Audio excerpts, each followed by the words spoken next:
So here's an interesting video on my channel.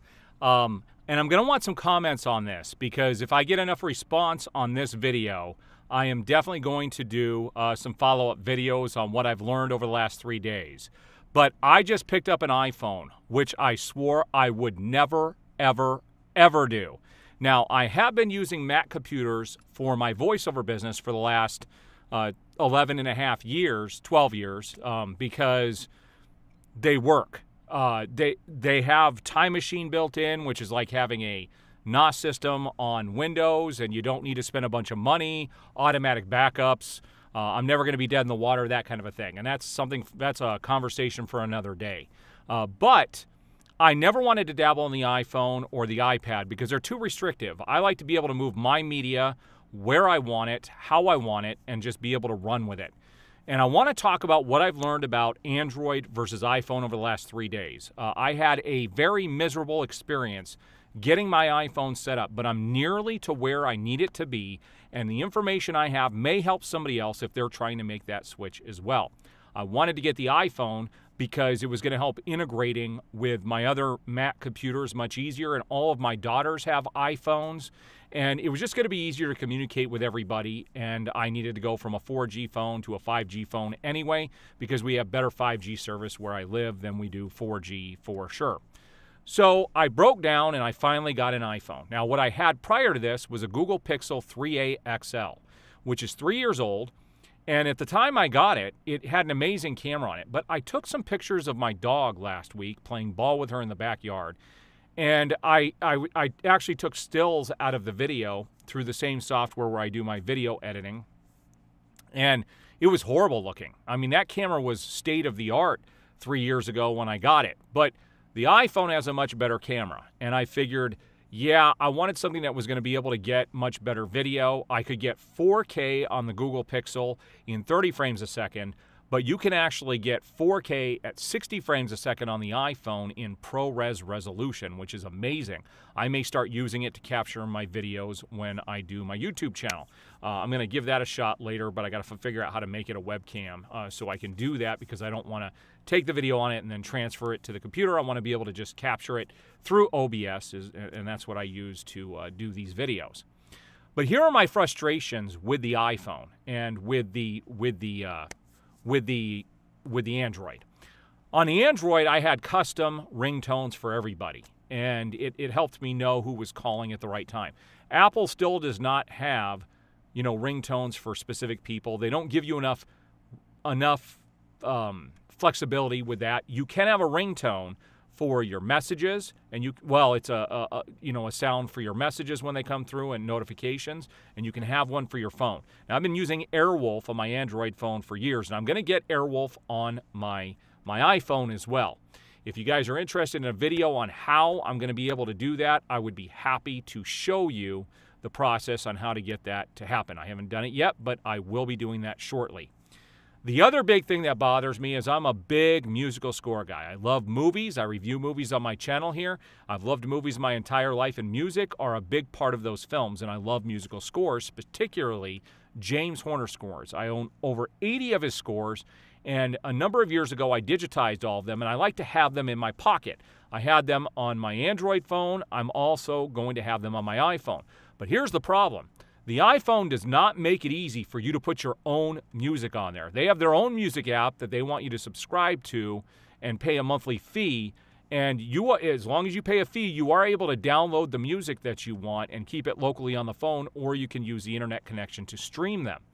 Well, I'm not doing that. I already own a crap load of music I'd like to just be able to put on the machine and then play it on my phone. But they don't give you a super easy way to do that.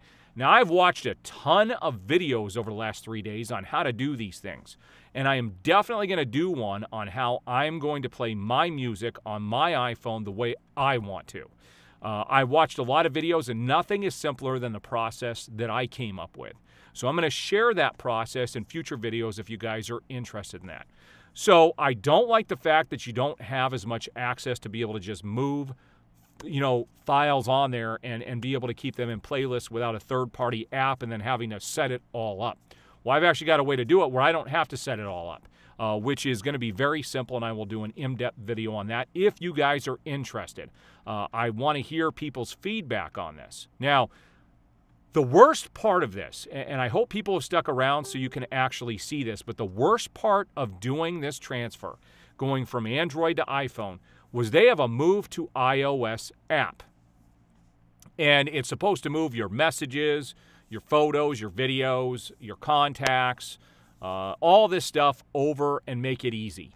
That app does not work. And you should see the reviews on the Google Play Store on that app. It doesn't cost anything. It's made by Apple. And I have been utterly disgusted with that transfer. It would not work. I lost a lot of sleep the day I got the phone.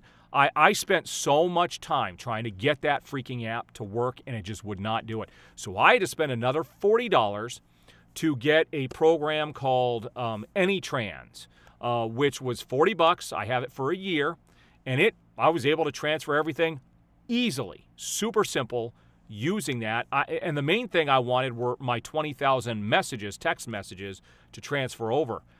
There's nothing would work on Apple side, which is disgusting. The reason I use their computers is they're simple. They make life easy.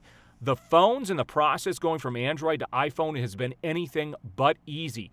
Between the restrictions and the ability to get this transferred over, it has not been the most pleasant experience. But I could do videos on all this stuff if you guys are interested.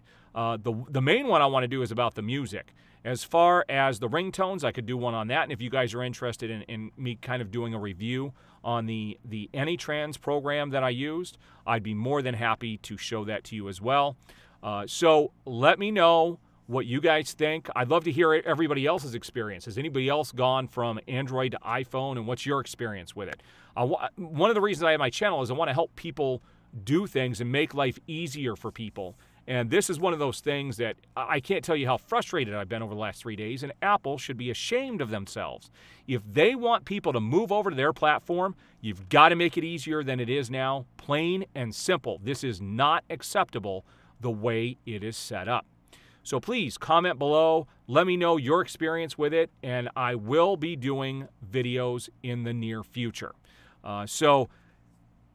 Android to iPhone. And if you've gone from iPhone to Android, I want to hear stories about that as well. I'd love for people to comment and let me know what you have learned going from Android to iPhone and the differences. I will tell you that the Android is more open. You can do anything you want on there and move stuff around the way you want to. It's just crazy how Apple has things locked down, and they almost force you to have to use their services. But I don't give up very easily. And I like to have stuff at my fingertips. You know, I own all the music that I've digitized, and I want that on my device, and I want to be able to play it on my terms, and I have figured out a way to do that. And I can't wait to do that video. That is one that is definitely going to be coming up over the next couple of weeks. But again, please comment below. And if you haven't already, please like the video, subscribe, hit the notification bell. That way you will be notified as I have new videos go up. All right, we'll see you guys shortly. I do have a DC update coming up either today or sometime tomorrow. All right, we'll see you guys shortly.